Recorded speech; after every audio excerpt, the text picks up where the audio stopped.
Hello everyone, কেমন আছেন সবাই? চলে আসলাম ছোট্ট একটা রেসিপি নিয়ে।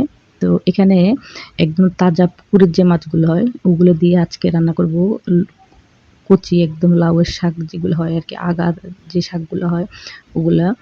আর টমেটো দিব, সাথে কয়েকটা দিব ধনেপাতাও।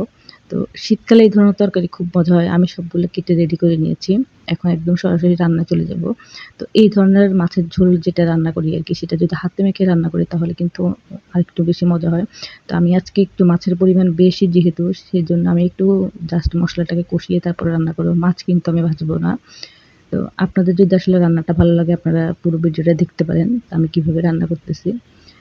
আমি এখানে কড়াইয়ের মধ্যে সরিষার তেল দিয়ে আমি তরকারিটা রান্না করব, যার জন্য সরিষার তেলটা দিয়ে দিলাম। তারপরে কিছুটা পেঁয়াজ কুচি দিয়েছি। পেঁয়াজটা আমি একদম লাল করে ভাজবো না, একটু যখন নরম হয়ে আসবে তার মধ্যে আমি লবণ দিয়ে দেব।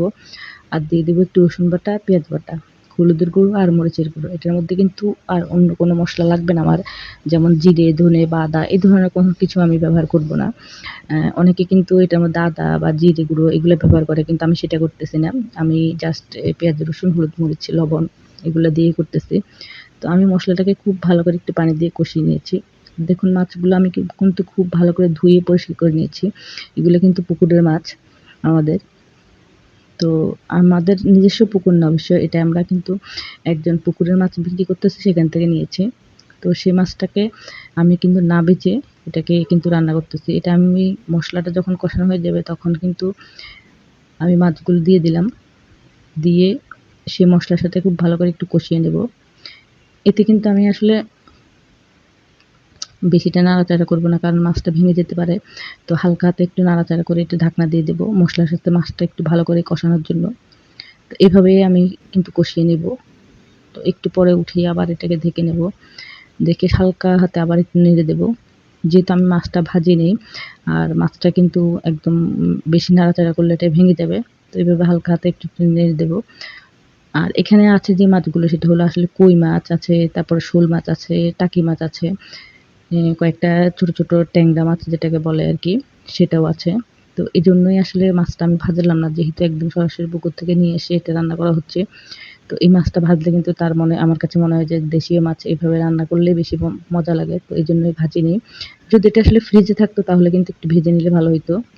তো মাছটা যখন একটু কষানো হয়ে আসবে তার মধ্যে আমি সেই কচি লাউয়ের শাকগুলো দিয়ে দিলাম।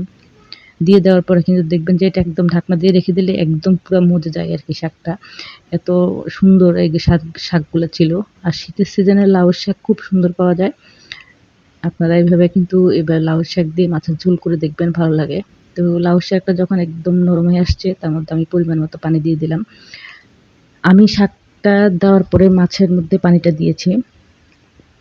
তো অনেকটা পানি এমনিতে শাকের থেকে উঠে যাবে। আর এই পানিতেই কিন্তু আমার রান্নাটা কমপ্লিট হয়ে যাবে। আমি এটা একটু একদম হালকা ঝোল একদম রাখবো না, আবার একদম শুকিয়ে ফেলবো না, মোটামুটি ঝোল রাখবো। তো যখন তরকারিটা ভালো করে হয়ে মানে বলক চলে আসবে তখন আমি তার মধ্যে কাঁচামরিচ দিয়ে দিলাম আর টমেটোগুলো দিয়ে দিলাম।